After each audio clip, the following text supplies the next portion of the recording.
I'm here at the British Museum, which I've been coming to since I was 5 years old, and I want to show you some everyday objects from Hylas and Pyrrha's time and some not so everyday ones, and I'll tell you how they work their way into the story.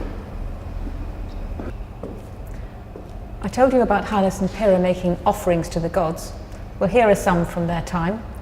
If you can see this little pottery leg, if you had a dodgy leg maybe, you'd make one of these and leave it in the shrine and ask the gods to heal you.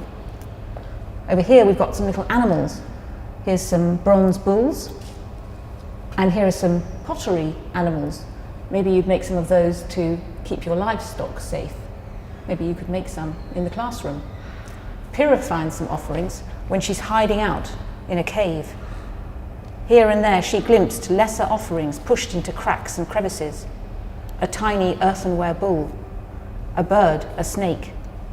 On Keftu, people did the same thing, journeying to sanctuaries on peaks and in caves to leave the first fruits of the harvest and little wild creatures of clay or bronze. Well, some things it's pretty obvious what they are. That's a giant jar which would have held grain or maybe wine. But other things it's not so easy to tell what they are. Over here we've got something that looks like a bathtub and a chest, maybe for holding clothes. No, these held dead bodies. They're coffins. So here's something that Pyrrha's very familiar with, but Hylas hasn't seen ever until he meets her, and that's gold. This is Minoan jewellery, just the kind that Pyrrha would wear, bracelets, necklaces. Minoans were the only people who pierced their ears for earrings. And down here, you can see these round things, they all almost look like flowers. Those are spangles that they'd sew on their dresses and their tunics.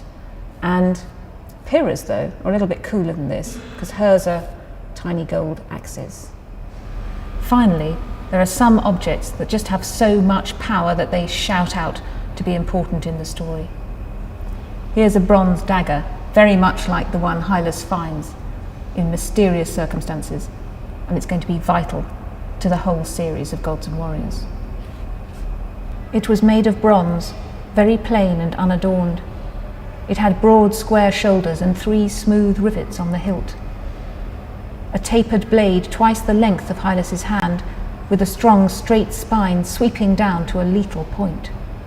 The edges gleamed faintly red in the morning light. He had never seen anything so beautiful.